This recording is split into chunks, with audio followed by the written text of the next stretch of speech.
Hey, everybody, in this episode of the GH Report, Scotty, what are you doing? You're getting blown off by Ava? You're doing awkward wedding proposals on your little knee scooter thing? You got to get it together. It's not been a good week for our beloved attorney there at law there in GH. We're going to break it all down next. You're tuned in to AfterBuzz TV, the ESPN of TV talk. Now, let the buzz begin. It's a GH Report. Get on your knee scooter. Ride around the Metro Court. Get blown off by a lady. Ooh, I cannot stop it. Welcome everybody to the GH Report. This is a show that breaks down all the latest shenanigans happening there in Port Charles, New York. I'm Frank Moran. I'm Carla Renata. And, making us look good, sounding even better. Jonathan in the booth. We got to give him a shout out because he's Jonathan. the best. Jonathan is the man. Yes. As always, folks, like us on Facebook, give us those 5 stars on iTunes, subscribe to the YouTube channel, and you know what? Carla's got her iPad up and running, which means the chat is up and running. That's right. Roll call. Joe Costanzo, Annie Goen, Amber Saylor, Dulamon, Kelly Public Cover, Tom Clev, Lisa Wagner, Michael B., Loretta, D. Durr, and Drew M. Thank you for joining us at the GH Report. Yes! So, folks, we're going to break down all the latest happenings, talk about the various storylines there, and we'll also do a little bit of news and gossip at the end of the show to round it out. But before we dive into everything in detail, Carla, what did you think overall this past week? It was a snooze. It was a snooze fest, in your intro, I rather did love Scotty kind of scooting all over the hospital. Throwing proposals here, there, and everywhere. That was pure comedy. But I felt like the one that he threw toward Bobby was actually a little more sincere. Don't you think it was sincere? Yeah, I mean, it was interesting. We learned, good old Bobby Spencer. She's got this diabetes, and stop calling it diabetes. I hate you. In case you don't know, she's got the diabetes. Yeah. So she's not doing so well. She's got to make sure she keeps an eye on her health. Because she's got a family to live for. She's got a grandson that's not even hers that she's trying to live for. Right, but I do love that her and Epiphany had that talk, and Epiphany, revealed that she had her. First of all, okay, wait, did I miss something? When did Epiphany and Milo become a thing? They've been a thing for, I want to say like maybe 7 years. Really? Yeah. I don't think I've ever seen them on screen together. They haven't been together on screen for the longest time. Because I was like, am I missing something? Because okay. So when she revealed that they were on vacation together and that, he kind of helped her out when she had her little scare with that. And she shared that, whenever people are going through a health crisis, they always feel like, or they assume that they're the only ones going through that crisis, like nobody else on the planet Earth is going through that crisis but them. So it was nice to see another character share her trials and tribulations with that same situation so that Bobby would have something to compare it to and to see, well, if Epiphany can get her act together, then I can do this too. It's not as much of a lost cause as you think, because people often assume that someone who has diabetes is overweight or not taking care of themselves. And Bobby is the littlest thing walking on General Hospital. She's very petite. She's very tiny. And she seems to take care of herself. Somebody in real life that has diabetes is Halle Berry. Halle Berry's had diabetes for quite some time. So I say all that to say that not everybody that has that has to be somebody that's overweight or out of shape or doesn't take care of themselves for whatever reason. So that was good that they had that moment for people that think that, or for people that weren't aware. You don't have to be the foregone conclusion, you know what I mean, to be able to be in that situation. There you go. Yep. That's what I have to say about that. And you get to hang out with Wilford Brimley. So I hate you. I hate you so much. Never grow old. I hate Never you so die. much. So we do. So we mentioned Scotty, and I joked around at the beginning of the show, and we did have him do his wedding proposal to Bobby because he's looking for somebody to take care of. But even prior to that, we see a conversation with him Scotty and Ava. Now that one, I was like, "Come on, dude, you reaching on that one?" Do you think so? Because there certainly is a connection between Ava and Scotty. Not that kind of connection. No, even Ava said that. Even Ava was like, "Oh, stop playing." but even with when she started first getting together with who she thought was it was really Ryan, but she thought that it was Kevin. Mm-hmm. And Scotty reached out there. That's right. Scotty, even I was distracted by that. Scotty reached out and even said, like, you had your chance, Scotty, and you let it go. So at least at some point in time, there was an opportunity for Ava and Scotty to get together. For whatever reason, Scotty didn't seize it at that moment. I don't know. But I also felt like Ava was just like kind of so callous this time. She was kind of cold. But I don't think them being together is going to be a good thing. Like, they would just set each other's buttons on a continuous basis. I just don't think, But do you think a Scotty and Bobby connection is good? I think it's like a snoozeville. I don't know. You know, somebody in the chat room, flipping back to Epiphany and them, they read me. Zoe Johnson's like, they've been together longer than 7 years. I'm just saying, look, like I said, I'm like, did I miss something? I didn't know that I missed it. But with Scotty, I think, and Coco Candy one said this perfectly, that Scotty is more like an uncle to Ava than... Because he's like that uncle. He's like that uncle that you always go to when you're in trouble. Not necessarily somebody that you're attracted to, or not necessarily like your best. He kind of has that uncle vibe happening. I agree. He's got that uncle thing happening, you know. And I just you can't look at Scotty as a sexual being. Oh no, like a lilf. No. And apparently, Ken Shriner had surgery on his ankle. That's why he's scooting around the hospital. Yeah, he had a little boating accident, so he got to cruise around in that scooter. But you know what? I got to give him credit. That's difficult. Like, it's bad and it's difficult enough to learn your lines and hit your mark. And then you got to do it, and you got a scooter. Like, that's a lot going on. But there was, I think it was Monday's episode at the beginning of the week where they're in Charlie's and Ava's there, and she's in a discussion with somebody, and then all of a sudden you hear the door open, and then Scotty is just on the scene. And he's in his scooter, and he rolls up. But there are several steps in Charlie's. So I'm like, how did he get down those steps? Maybe they have a handicap ramp that we haven't seen. Why you wagging your finger? He doesn't care about that. Look, there might be a handicap ramp in the back. It might be one on the side that we don't see. You don't know. Julian doesn't care. He just, no way. No. So when I was like, how did Scotty get down those two steps? I couldn't figure it out with that scooter. Maybe he hopped down on one foot and then picked up on the scooter when he got to the scooter. You know, people do that sometimes. I guess. Like when I was on crutches, I would do that. I would hop down on the good leg because I just didn't want to go through the drama of doing the crutch situation. Like, because you just look like you're going like this. It's just messed up. But yeah, you know, I mean, I could feel like the only thing I could see happening is that Bobby and Scotty could start dating.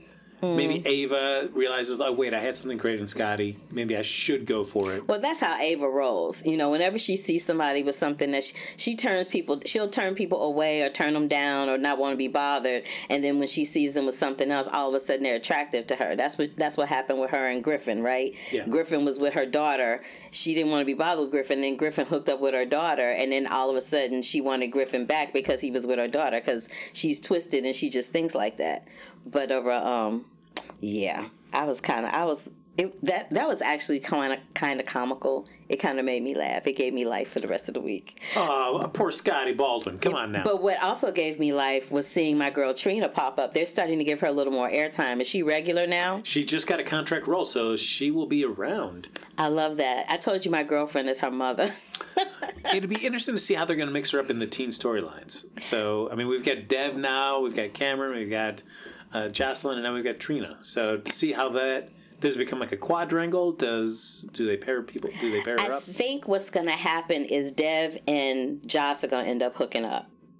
Because that's what it's feeling like. It's feeling like because she is throwing way too much shade and disdain toward Dev for nothing romantic to pop off. Because there's just too much combustible teenage energy happening in that regard. Cameron is like, and it's gonna suck for Cameron because Cameron really likes Joss. He always has. Even when she was with Oscar, he liked Joss.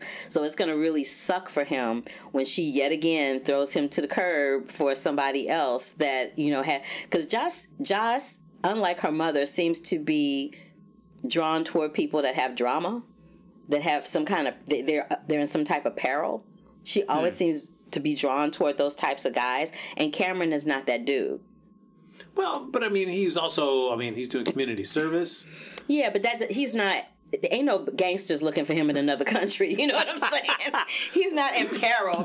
He's not in a life-threatening situation is what I'm saying. I understand. Like, Dev is in a life-threatening situation. Oscar was in a life-threatening situation, which ultimately took his life.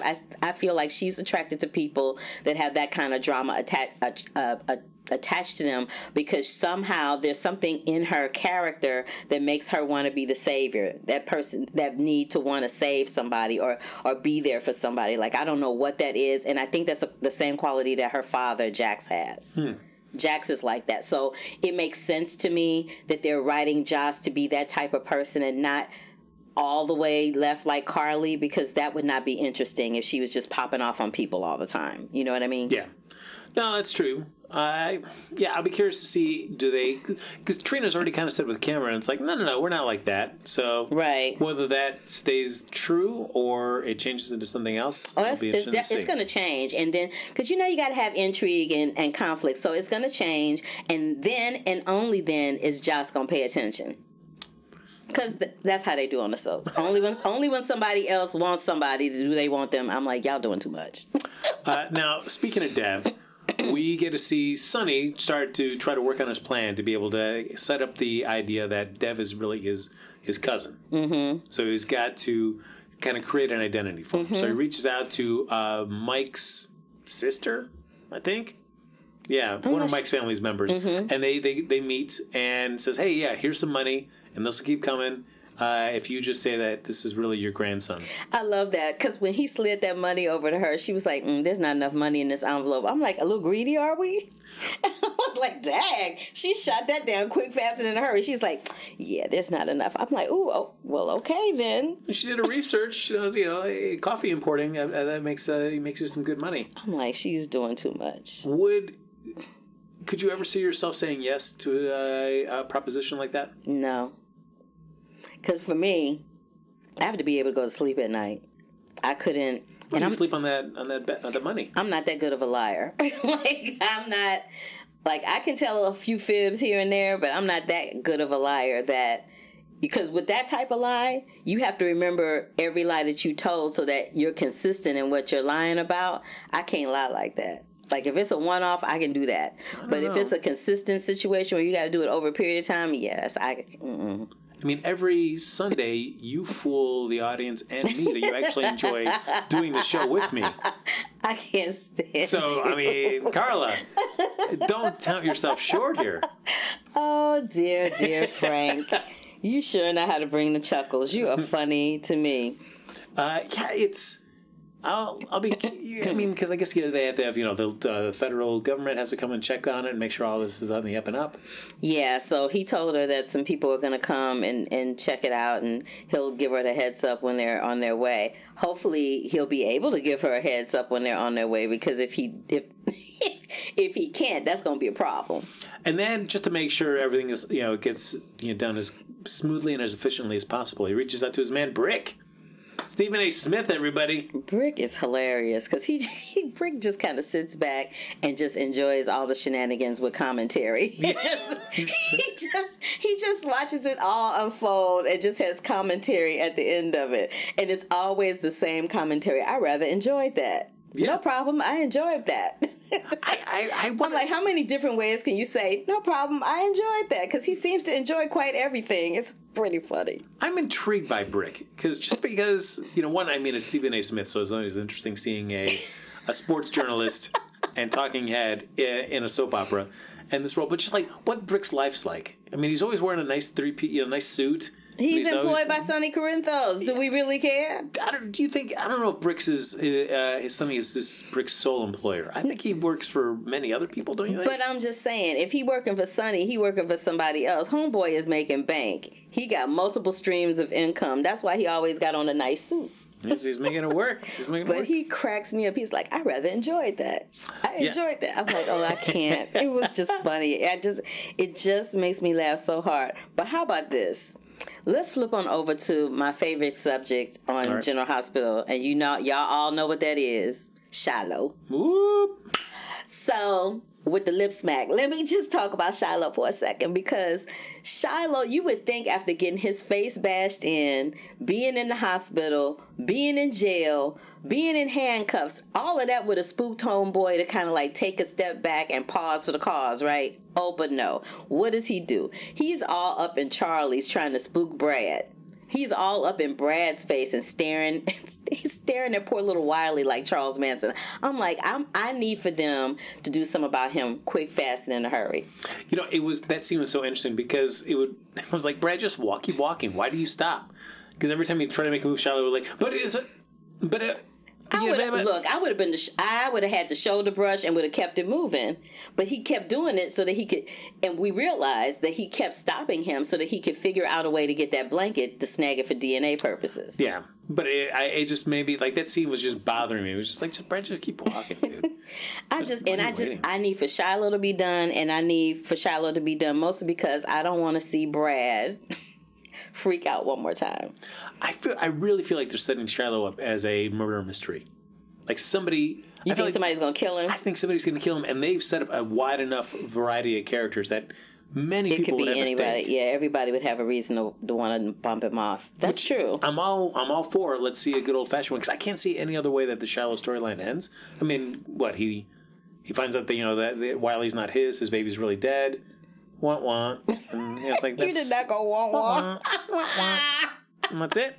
I feel like you got to send him out on a high note, and I feel like somebody's going to murder him, and you've got a list of suspects. Let's hope it's Miss Carol Lockhart from Beecher's Corners. Let's hope it's her, because I love the fact that Sam was like, "Yeah, Jason, they're looking for you. You are not leaving the safe house. I'm going to go to Beecher's Corners."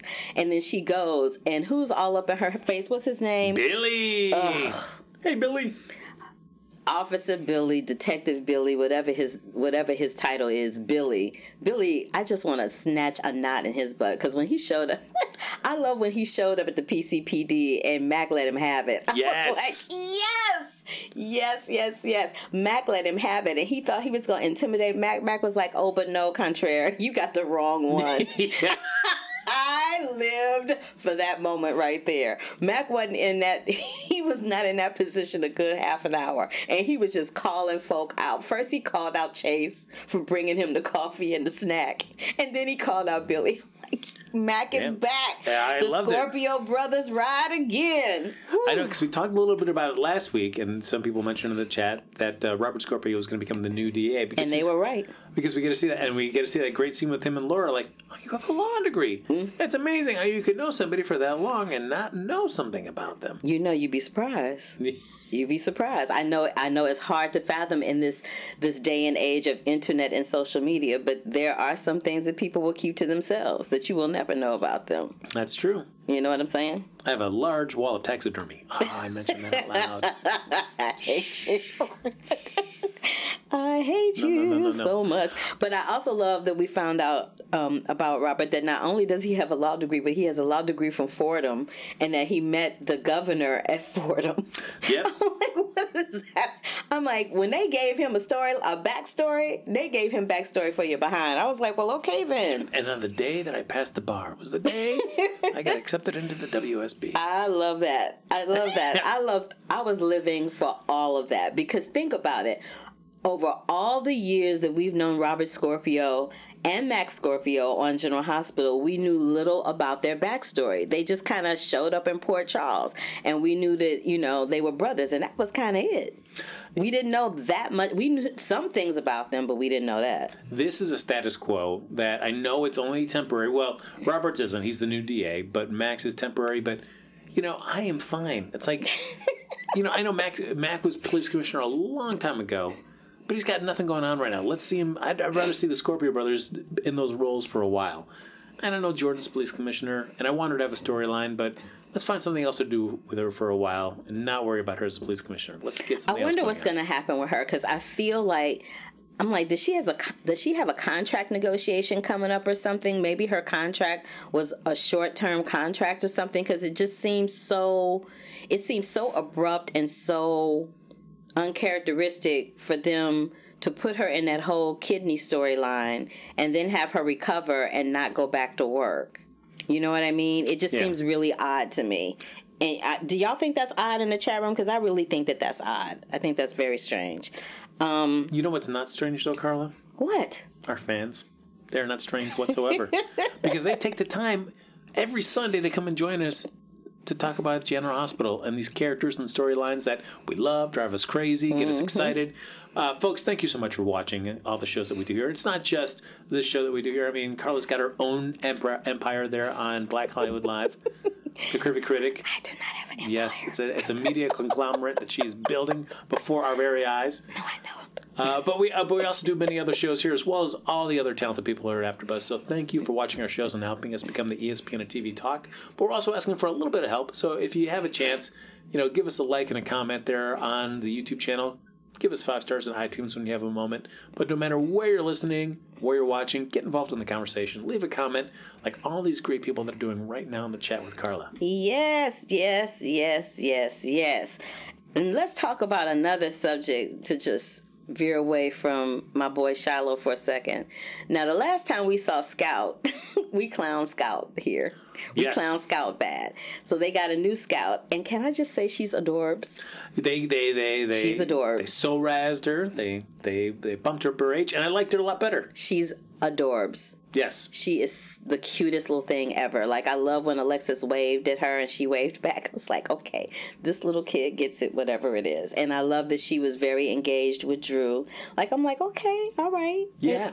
I was there for all of that.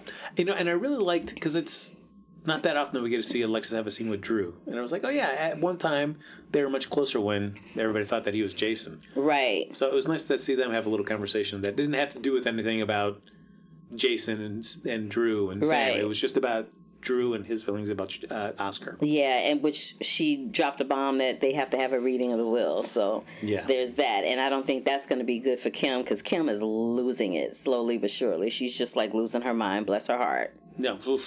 Somebody give me a baby. I want a baby. I feel bad for her. Another thing that what else did I like? Oh, I love how Peter and Maxie are having this relationship like he's a Martian and he has no idea what it's like to have human interaction. Like, if I hear him say one more time, I don't know what this is like. Thank you, Maxie, for showing me the way. I'm like, oh, come on now. Come on. But he'll do that and then turn around in the same breath and go, yeah, I don't really think we should be interfering in Lulu and Dante's business. I'm really getting tired of this Lulu and Dante storyline. And Dante's not even around to be a part of it. He'll be coming back soon, apparently. Yeah, and this is leading up to some kind of blow up between Maxie and Lulu because of the whole Dante thing. Because Maxie is doing what she thinks is going to be helpful, not realizing that it's probably the worst thing she could possibly be doing. Yeah. So, we find out Dante's, in a holding facility in New York for right now. Mm-hmm. So, that close, Maxie's not going to want to. No, she's not. She's not going to. This is the thing. This is what I love about Maxie Jones. Maxie Jones is a ride or die friend. That girl, if she is your friend or she is your family member, she would go above and beyond the call of duty to keep you safe, to make sure that you're cool, to do anything to make sure that you're happy and that you want for nothing. You got to give it to Maxie Jones for that. It's a shame that when it comes to her own personal life, sometimes she doesn't do the same for herself. That's true, and I feel like with Maxie, though, she will go to any lengths to help a friend if she thinks that that's what that friend wants, too. Mm-hmm. So sometimes not taking the step, like, should I ask this friend, is this what they really want? Mm-hmm. No. I think this is what they need, so I'm going to do it anyway. And you're like, yeah, Maxie, maybe just ask the friend first before you go down this whole road. Down the rabbit hole. Yeah. And open up a can of worms that's not going to be good for anybody. Yeah. It's going to be really interesting to me to see what happens when Dante finally does resurface. Like, what kind of Dante are we going to get? And are we going to get the same Dante? Is it going to be a different Dante? Like, I'm really interested in how is that going to affect Sonny and Carly and all these other people whose lives that he's intertwined in. Speaking of Sonny and Carly, so they find out that the baby has spina bifida. Yes. And I had never really heard, I'd heard that name, but I didn't really know what it was. I knew it was a birth defect, but I didn't know what type of birth defect it was, and I didn't know how it actually affected the baby. And this is a really cool storyline for Sonny and Carly, because both of them can be very self-absorbed to a certain extent. You know, Sonny with his business, his kids, and Carly with anybody that happens to be in her path, family or not. Yeah. So this is presenting both of them with a situation where they have to put their needs and their wants and their ideals to the side for somebody else. And I don't know if either one of them character-wise have it within them to do it. I think they do, but in the big scheme of things, I think they may not. And it may ultimately end up in the demise of Sonny and Carly's relationship. It is tough. I mean, raising a child that would have any sort of special needs got to be difficult no matter what. Mm-hmm. But if you add in the circumstances, this is Carly and Sonny are older. Mm-hmm. So this is they've expended a lot of time and energy raising other children. Mm-hmm. Some of them not even their own. Yeah. How much left do they have in the tank? And if you add on to a special needs on top of that, like Carly was saying, it's like one thing that we know we have support and love around us, but this is every single day for the rest of our lives. Can we do that? Exactly. I mean, and this comes right on the heels of Mike and his Alzheimer's. You know, it's going to be really interesting to see how they navigate all of that, because that's a lot.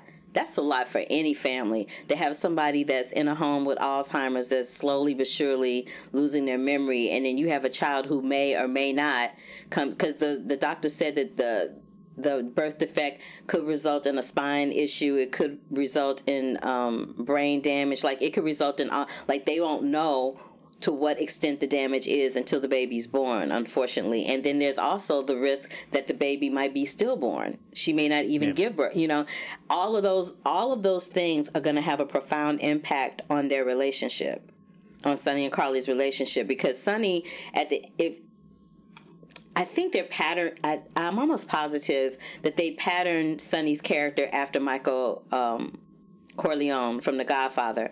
And if that is the case, if they're patterning him a little bit here, peppering here and there with Sonny, Michael Corleone, then what's going to happen is, do you remember in The Godfather when, I think it was Anthony, when Diane Keaton's character Kay had Anthony, and Anthony was a little slow on the uptake? Michael wasn't having that.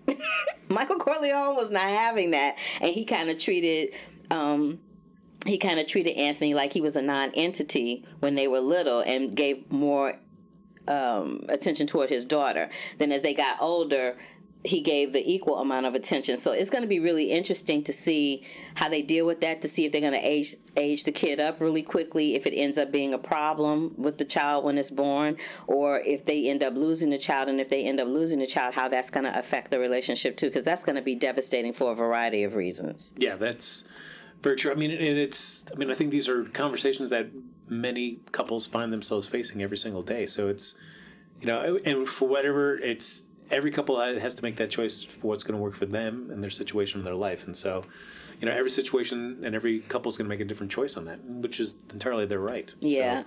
In the chat room, they're still on Dante and Lulu. Yeah. And Amber is saying Dante just needs to come back completely different and end his relationship with Lulu so she can move on, instead of walking around mourning and putting down these crazy news and doing these crazy news stories for attention. I agree with that, because some of these news, like the one trying to catch the stalker, that was bananas. Well, speaking of what everybody's saying in the chat, do you want to see Dante back? One, do you want to see Dante back? Two, if Dante comes back, are you fine with it being a recast? I don't know how I feel about the recast. It would depend on who the person is. I kind of like the person that was playing Dominic. I liked what he brought to Dante. But I'm open. I'm down for anything. Like, I wasn't sure how a new Nina was going to work out, and my girl came in both barrels blazing. So, yeah. You know what I mean? I wasn't sure how I felt about Jordan, and then she, eventually warmed her way up into that recast. So I try not to.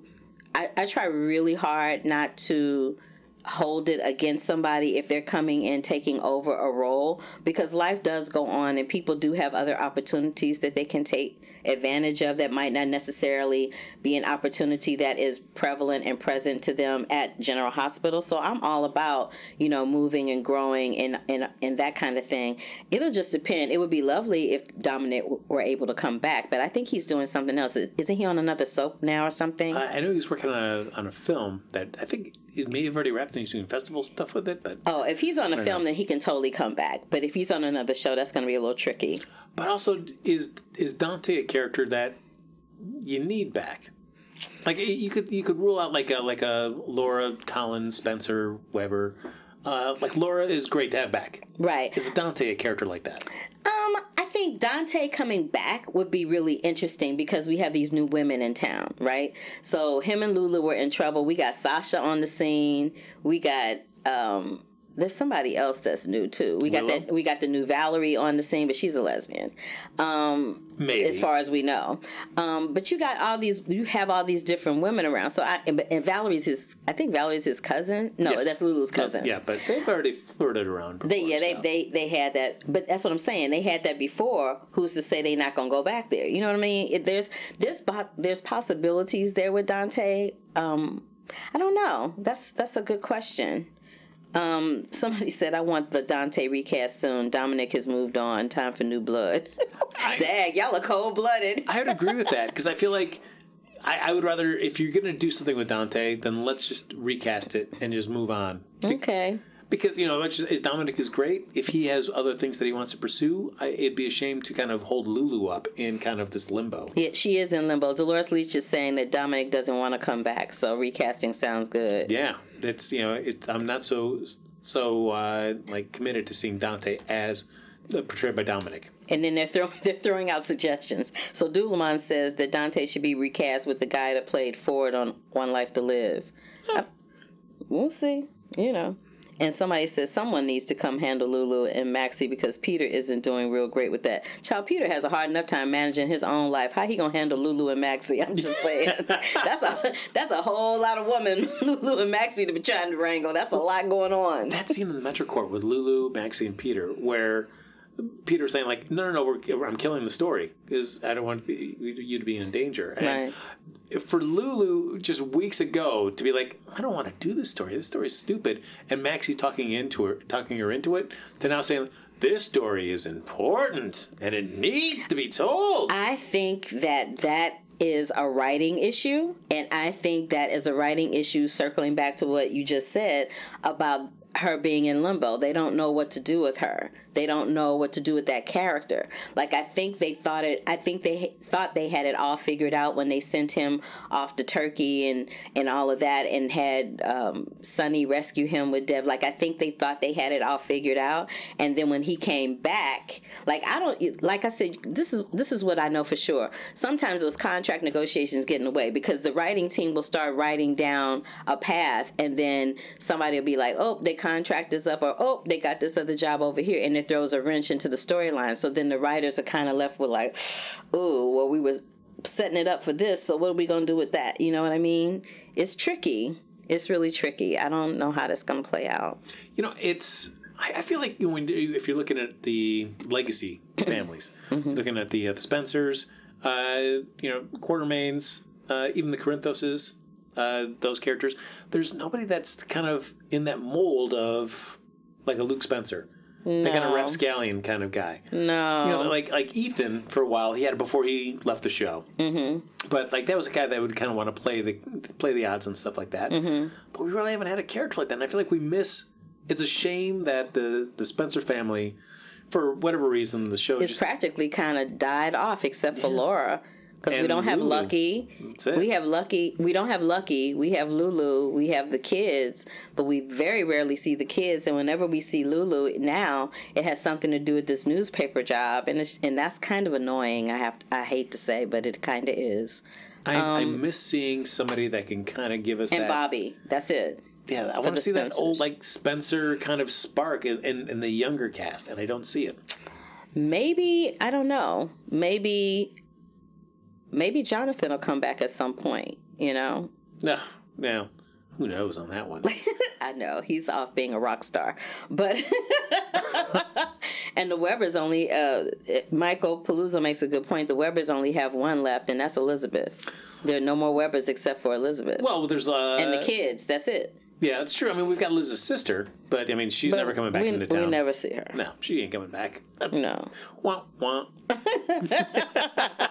And then they're talking about, they said, okay, Michael B wants to know, if Aunt Stella gets that DNA test, who in Port Charles do we think she's going to be related to? Probably Trina. I guess. Well, ain't nobody else black on the show. Yeah. Well, who's black on the show? Jordan, Curtis, Epiphany, Aunt Stella. That's it. Yeah. Ain't no other black people on the show. Do we care? I don't know. I don't even know if I care about those results. And somebody wanted to know, how is Laura Cam's grandma? Because Cam is Lucky's son, right? Isn't Cameron Lucky's kid? Yeah. Which would make Laura his grandmother. Right. But I also know that there's, because we've got Xander, Jason, and Lucky. Right. Kids. Right. Wait, no. So Xander is Cameron's dad. Oh. Raised by Lucky, though. But that still makes her his grandmother. I mean, I guess. I mean, it's like, even though, because I don't know if Lucky officially adopted him. I don't know if that was the case. They're saying that Trina is Curtis's lost long daughter. I didn't even know Curtis had a kid. Yeah, but how's that 23andMe then going to help you out with, like, Curtis's daughter? But, because Aunt Stella's related to Curtis. And you can go back generations. Like I did. Yeah, but you can go backwards, but can you go forwards? So it's not going to help her find out, like, who her granddaughter is. I don't know. Because I did Ancestry.com, and we went all the way back to the 16th century. Oh, nice. Yeah, it was cool. It was really cool. I found a cousin that lives in Japan.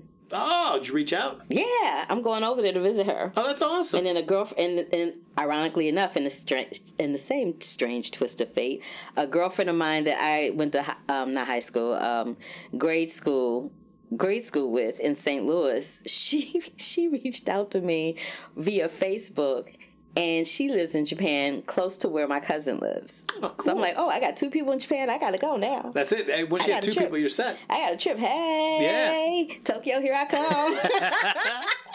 come. Folks, our Tokyo GH fans, get ready. Carla's going to do a meet and greet out there.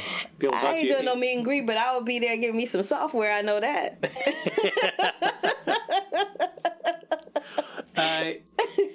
The one that we did, we talked a little bit about Shiloh, but we do get to see a scene where Sonny runs into Shiloh and his lawyer at the Metro Court. Oh, I love that. I love how he was trying to pay her off. Yes. And how she got off on the fact that he was flirting with her. And let me just say that I love her. I love her so much on that show. She's kind of snarky. And I'm there for all of that. And I do like how she will just say, "Oh, great, that's great, Shiloh. You think you know that, but we got to be able to prove it." I love her. She does not give him an S. She is just a snarky. She could care less about some Shiloh. She could care less. She's like, so you paying me, and this is what I'm gonna tell you because you paying me. He was all hot and bothered and annoyed over the fact that she thought Sonny was cute. I'm like, Sonny is cute. Like, why you playing? Sonny is cute. Come on now. So we have that, and then we also have Jason going to see Harmony, saying, "Hey, oh yeah, I forgot about that. Guess what? Shiloh killed your husband." And she rolled over, honey. She rolled over like a rock in the dirt. She surely did. She rolled over. She was like, because he said he would come back as soon as he found out where his son was. Has he darkened that doorstep? Nope. Oh, of course not. He ain't got her no lawyer. He's just going to let her sit there and rot for what he did. I'm like, hell no. But do you honestly think that Harmony, because I feel like get Shiloh in that room with her and give him 2 minutes, and he's going to get her back on his side. No, because Harmony has shown elements along the way that she's not the one you want to roll over on. She's not somebody that you want to do dirty, because she looked like she a vindictive kind of cow. So she looked like she would kind of be like, okay, so you've done me dirty, and now I'm done with you. Watch that go down. It's gonna be fun to watch. I can't wait. What amazed me though is that Jason was able to get into that prison and talk to her without anybody saying, "Wait a minute, aren't you Jason Morgan?" Yeah, that was kind of funny. Aren't you wanted in Beatrice Corners? Just because he was wearing a suit. I'm like, y'all funny. I'm like, y'all got jokes. Y'all got jokes on GH this week. Okay. And when it comes to Shiloh, of course, the pledge is part of it. And so we finally get to see Christina and Alexis kind of have that conversation about what the pledge Oh, yeah, was I forgot about that, too. And that whole situation with her and Neil, because she thought, I love this. This is what I loved about that scene with her and Neil. She assumed, and you know what they say about the word assume? Make it out of you and me. She assumed that because they had gotten chummy through that whole mess with Christina, that she could just kind of, kick her heels up and kiki ha ha ha ha and chat under the auspices of friends, quote unquote, client and therapist, and that he wasn't going to feel some kind of way, and she underestimated him. She didn't think he would be like, yeah, I'm done with you, but then he kind of wasn't done with her. When she came back and pleaded her case, he was like, yeah, okay, come back Tuesday or Thursday at 5. Yeah. I was like, got a soft spot. But I love the fact that Christina, because that must have been weighing on her. I love the fact that she finally just let it out and said what it was. Because I actually was kind of dying to know which one. Alexis had done so much stuff. Like, she had stabbed you. Like, there's so many things that she did. I'm like, well, which one of the things did she tell? But then to find out that it was just a lie. Like, she says, She just made it up. Yeah, I was sleeping. I didn't see anything. Because she was mad. She was mad. Kids do that all the time. Kids will say stuff and do stuff to their parents just to piss their parents off, and she was really mad at Alexis, so that was her way of getting back at her, and she regretted it, but at least she fessed up to it. But and then when she went in on Shiloh at the bar, I was living for every moment of that. Living for every moment. He was like, we really need to get... She basically was like, middle finger you! She was like, I can't. Like, take that she was like, take that to the swamp, baby. I'm done. She was done. See, but that's my boy, Shiloh, man. He doesn't give up. Let's get you in for some classes. Let's do it. I can't. Let's do this and make it happen. You know who he reminds me of? There's a documentary called Connected, the Joe Polish story. Have you seen this? No. Joe Polish is the guy that developed that thing called the Genius Network. Have you heard of that? Okay. So he developed that. He's very much Shiloh. I wouldn't be surprised if that actor patterned his character off of Joe Polish. Yeah. Because he's very much like a Shiloh, very much. Like, I was like, I watched that documentary and I was like, in order for you to be in the Genius Network, you have to pay $20,000. See you later. To take a bunch of classes. I had that once with Phil Kogan from Amazing Race, where he was doing that kind of thing. Nope, hibbity hop hop. And his people said, well, just pay for it, and then the money will just manifest itself. Yeah, okay, sure, that'll happen.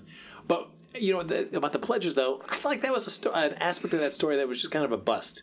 Like, those pledges, they never really played into anything. Shiloh never used them for blackmail. He never got to use them for what the true purpose was. Now everybody's got theirs back, and they destroyed them. But they're saying in the chat room, Amber and Kelly are like, we saw the pledge on camera, that we've seen the pledge before.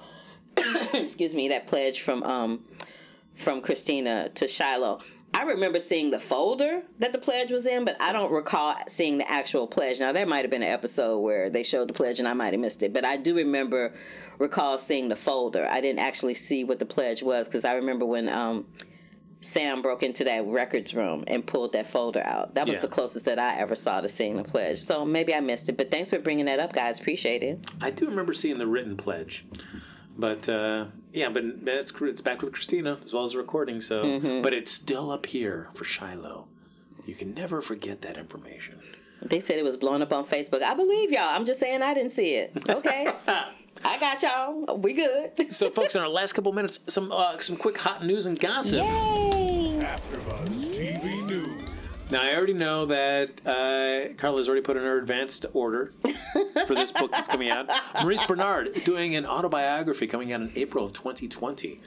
So, talking about his struggles with his bipolar condition, as well as his time working on various soap operas. And just his life in general. So I know you're already excited to read this tome when it comes out next April. No, I'm excited to have him come over here and talk about it. That's what I'm excited about. He better come over here and talk about it. I see a lot of empty seats in the studio. You know what? We don't have to go back down that road again, but I'm working on it. It's like Shiloh said, it's just going to take a little bit longer than I thought.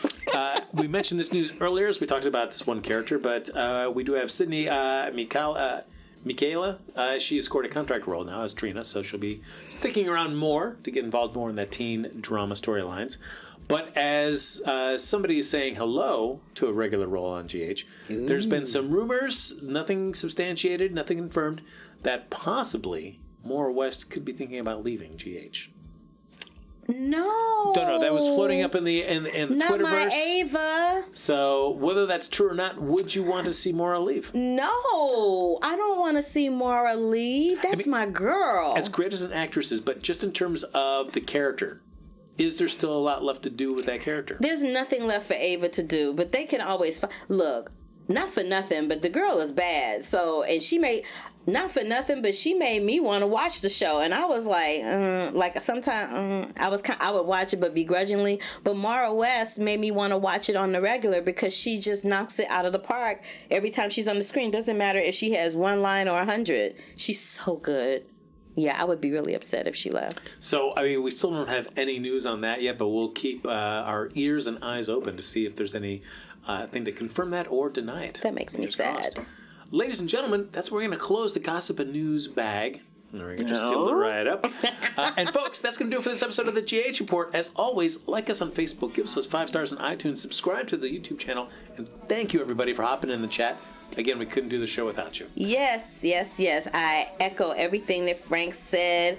I would go back and shout y'all out, but it was quite a few of you that joined after I did the shout out at the beginning. So I'll catch y'all on the next time around. But that's right.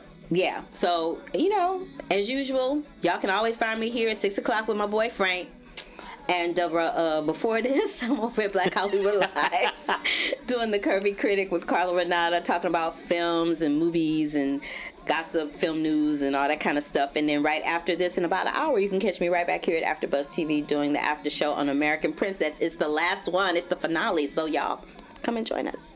That burgeoning media empire. it's so not. Right happening right in front of us. So not Follow there. me on the Twitter and Instagram at HappyGoJackie. Folks, we'll be back here next week with an all-new episode of the GH Report right here on AfterBuzz TV. Bye. Our founder, Kevin Undergaro, and me, Maria Menounos, would like to thank you for tuning in to AfterBuzz TV. Remember, we're not just the first, we're the biggest in the world, and we're the only destination for all your favorite TV shows. Whatever you crave, we've got it. So go to AfterBuzzTV.com and check out our lineup. Buzz you later. The views expressed herein are those of the hosts only and do not necessarily reflect the views of AfterBuzz TV or its owners or principals.